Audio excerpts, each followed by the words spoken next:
കണ്ണൂർ ചെറുപുഴയിൽ രക്ഷാപ്രവർത്തനത്തിനിടെ മരിച്ച രാജേഷിന്റെ മൃതദേഹം തിരുവനന്തപുരം നേമത്തെ വീട്ടിലെത്തിച്ചു. സംസ്കാരം അല്പസമയത്തിനകം നടത്തും. മുഖ്യമന്ത്രി വി ഡി സതീശൻ അന്ത്യോപചാരം അർപ്പിച്ചു.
അളിയൻ മരിച്ച് 16 അപ്പോൾ അന്ന് അവിടെ വന്നിട്ട് പോയതാണ്.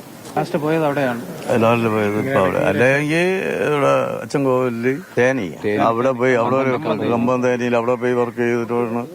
എല്ലായിടത്തുള്ള വർക്കുകൾ ചെയ്യും. സ്കൂളിൽ വലിയ വലിയ സ്കൂളുകളിൽ നിന്ന് ഇവനെ വിളിക്കും, പിള്ളേർ ട്രെയിനിങ് കൊടുക്കാനും ബാക്കിയുള്ള കാര്യങ്ങൾക്കും എല്ലാത്തിനും ആളവിടെ എത്തും. എല്ലാം ചെയ്യും. ഒന്നും പറ്റൂല എന്ന് പറയും. എന്റെ ഈ കടയിലെ വരുമാനം കൊണ്ടാണ് പോണത്.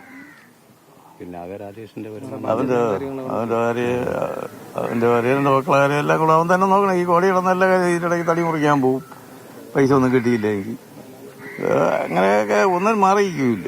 ഇവരൊക്കെ നാട്ടുകാർ മൊത്തം പറഞ്ഞു നീ കയറി വാ മതിയെന്ന്. എന്നിട്ട് വീണ്ടും ഒരാൾ കൂടെ അക്കരെ ഒന്ന് വിളിക്കുന്ന കണ്ടുകൊണ്ടാണ് വീണ്ടും അയാളെ പോയി ഇവന്റെ കൂടെ ഊരി കൊടുത്ത് അയാൾക്ക് ഇട്ടുകൊടുത്ത് അതിനെ പിടിച്ച് ഇക്കരെ കൊണ്ടാക്കിയപ്പോഴാണ് അവിടെ വന്നിട്ട് പൊട്ടേ മുങ്ങേന്ദ്ര ഇത് കൈവിട്ട് പോയിന്നത്.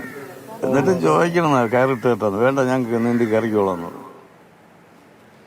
വിവരങ്ങളുമായി ഇന്ദുലേഖ രേണു ചേരുന്നു. ഇന്ദു, സംസ്കാര ചടങ്ങുകൾ തുടങ്ങിയോ?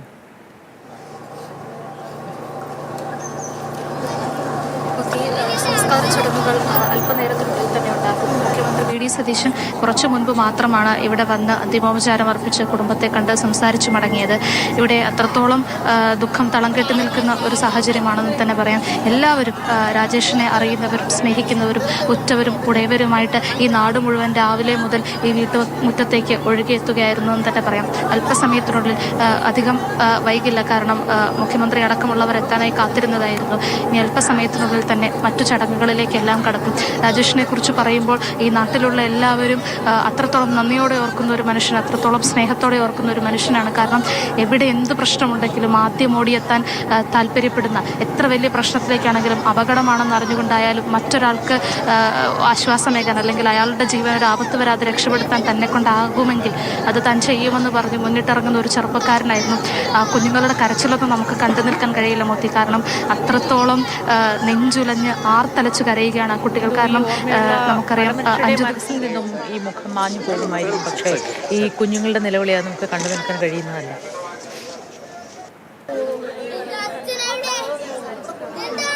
ഇല്ല മൂർത്തി, അങ്ങനെ മാഞ്ഞു പോകുന്ന ഒരു മുഖമല്ല രാജേഷിൻ്റേത്. കാരണം അത്രത്തോളം പ്രിയപ്പെട്ടവൻ എന്നതിലും അപ്പുറം രാജേഷിൻ്റെ ഏറ്റവും വലിയ സ്വപ്നമായിരുന്നു ഈ ലോകം തന്നെ അറിയണം, കേരളത്തിലുള്ള ഓരോരുത്തർക്കും താൻ സുപരിചിതനാകണം തൻ്റെ ഈ ജോലിയിലൂടെ, താൻ ചെയ്യുന്ന നല്ല പ്രവൃത്തിയിലൂടെ എന്ന്. ഇന്ന് ഒരു പക്ഷേ കേരളം മുഴുവൻ രാജേഷിനെ അറിയുന്നതും ഓർക്കുന്നതും വേദനയോടെ അല്ലെങ്കിൽ ഒരു കണ്ണീർ നനവോടുകൂടിയായിരിക്കും. പക്ഷേ മനസാക്ഷി മരവിക്കാത്ത കാലത്തോളം രാജേഷ് മലയാളികളുടെ ഒക്കെ മനസ്സിൽ ഇങ്ങനെ ഒരു ചിരിച്ച മുഖമായിട്ട് തന്നെ നിൽക്കും. കാരണം ഞാനിപ്പോൾ പറഞ്ഞല്ലോ, അയാൾ ആഗ്രഹിച്ചിരുന്നത് ഈ ഒരു ജോലിയിലൂടെ തന്നെ ലോകം അറിയണമെന്നായിരുന്നു. അച്ഛൻ അടുത്ത ദിവസം എത്രയും പെട്ടെന്ന് മടങ്ങി വരാമെന്ന് ഇളയ കുഞ്ഞിനോട് പറഞ്ഞ് അവന് ചുംബനം നൽകി ഇവിടെ നിന്ന് ഇറങ്ങിപ്പോയൊരു മനുഷ്യനാണ്. ആ കുട്ടി എൻ്റെ അച്ഛനെ ഒന്ന് കാട്ടിത്തരുമെന്ന് പറഞ്ഞ് നിലവിളിച്ച് കരയുന്ന കരച്ചിൽ നമുക്ക് കണ്ടു നിൽക്കാൻ സാധിക്കില്ല. കാരണം കുഞ്ഞുങ്ങളെ മുഖം കാണിക്കാൻ പറ്റാത്ത ഒരവസ്ഥയിലാണ്. നമുക്കാർക്കും അദ്ദേഹത്തിൻ്റെ മുഖം കാണാൻ അല്ലെങ്കിൽ അവസാനമായി ഒരു ചുംബനം നൽകാൻ കഴിയാത്ത ഒരവസ്ഥയിലാണ്.